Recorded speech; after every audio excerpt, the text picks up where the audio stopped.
There's a moment near the end of this episode where a woman picks up a spoonful of chowder, feels something hard hit her teeth, and realizes someone just smuggled a message into her dinner. That woman is the mayor of an entire underground city. She's surrounded by guards, cameras, and people who supposedly love her.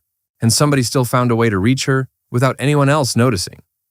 By the time the credits roll, you're left with one burning question. Who got that note past all of them? And why does the answer to that question connect all the way back to a bombing run over Iran? Stick around, because by the end of this breakdown, we're going to connect Juliette's secret note to a much bigger idea the show is building toward, the actual origin of the silos themselves. Season 3 picks up 3 months after the finale that should have killed Juliette Nichols. Instead, she's alive, she's been made mayor, and everyone around her keeps repeating the same comforting line. The silo is at peace because she came back. It sounds like a happy ending. It plays like a hostage situation with better lighting. Here's why that distinction matters. Juliette doesn't remember any of it. Not her expedition outside, not what happened to Bernard, not the people she used to trust in Mechanical. She notices scars on her body while brushing her teeth and just moves on, because she has no context for what put them there. That's not peace, that's a woman who's been emptied out and handed a title to fill the silence. And the people managing her recovery aren't actually helping her heal. They're managing what she's allowed to remember. That's where Camille comes in. On the surface, she's Juliette's closest ally. Always nearby, always steady. Always the one explaining things away when Juliette gets overwhelmed. But this episode slowly reveals that Camille's warmth is doing a job. Every time Juliette starts to remember something real, a flash of green landscape, a city on the horizon, a name that shouldn't mean anything to her but clearly does, Camille is right there to redirect her back to the official story. And it isn't guesswork on Camille's part. She's taking orders. Late in the episode, we watch Camille report directly to something called the algorithm, the system that appears to actually be running the silo from behind the scenes. When Camille says Juliette seems to be accepting the story about recovering in her refuge hut, the algorithm doesn't take the win. It tells her to increase the dosage. That single line recontextualizes everything we've seen up to that point. Juliette's daily vitamins aren't vitamins. They're the mechanism keeping her memory suppressed, administered under the friendliest possible label, by the person she trusts most. Ask yourself this. How do you rebel against a system that isn't holding you in chains, but is holding you in fog? And this is where Robert Sims becomes genuinely unsettling instead of just intimidating. He walks Juliette through the official account of Bernard's death, and it's a masterclass in lying by using just enough truth to sound credible. Yes, Juliette's suit really was a makeshift firefighter's rig from Silo 17. Yes, the fire really would have devastated anyone wearing standard gear. Everything he says technically checks out.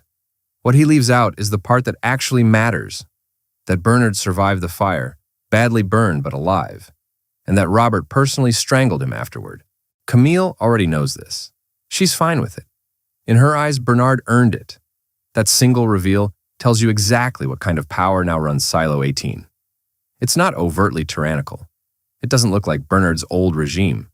There's a new council. There's talk of rewriting the pact. Robert even announces that most of Bernard's surveillance cameras have been taken down, all in the name of transparency and fairness. But Juliette's room still has one.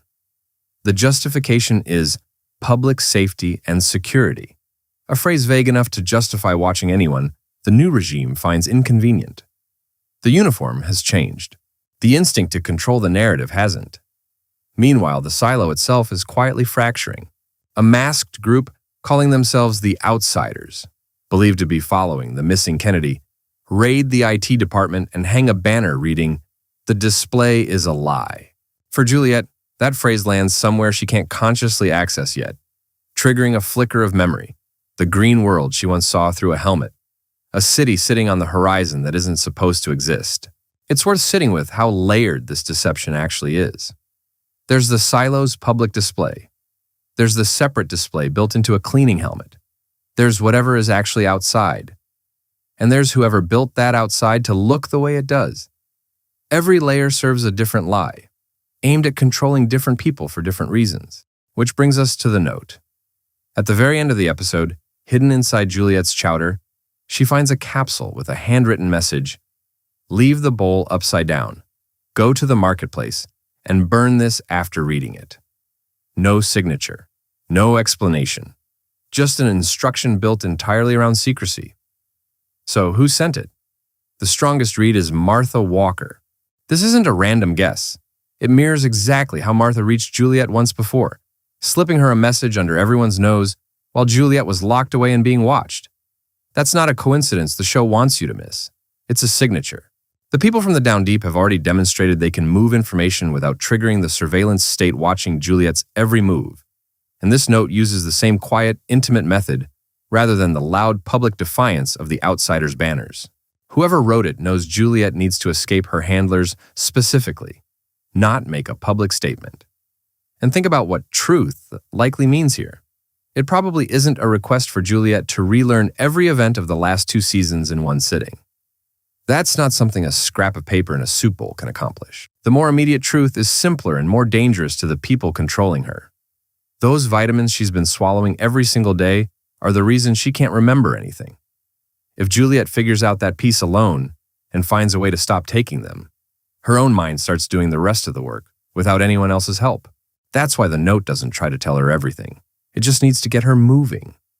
Which raises the real discussion-worthy question for this episode.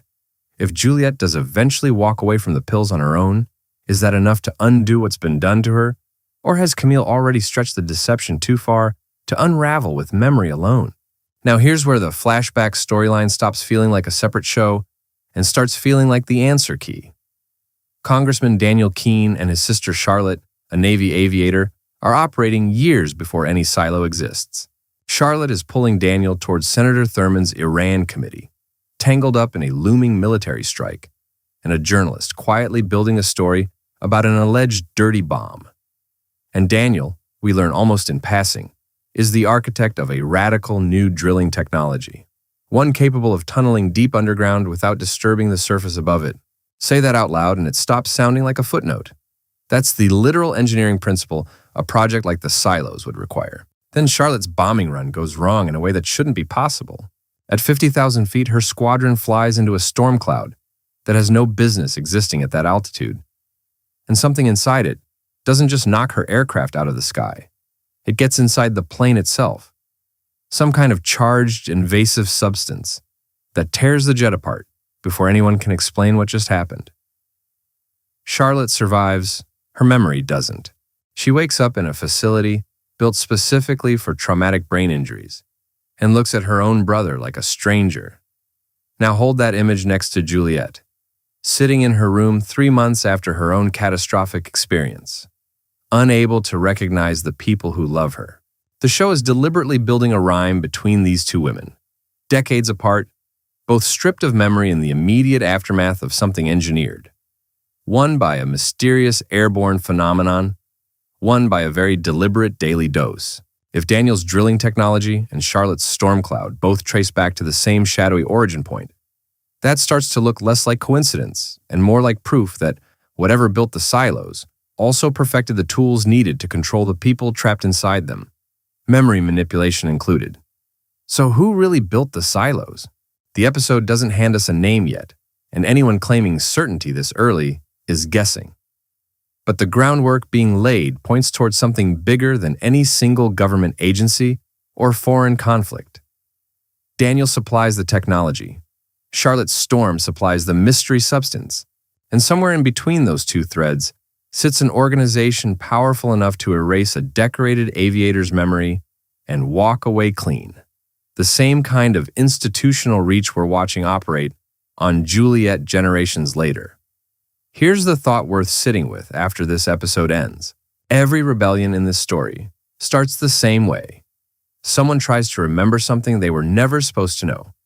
And every regime that has ever run these silos has understood that lesson perfectly, which is exactly why controlling memory has always mattered more to them than controlling weapons. Who do you think actually sent that note? Martha? Someone else entirely from the Down Deep? Or could the outsiders already be closer to Juliette than Robert realizes? Drop your theory in the comments. If this breakdown helped connect some of the dots, a like goes a long way. And subscribing means you won't miss the next one when Silo keeps peeling back the layers.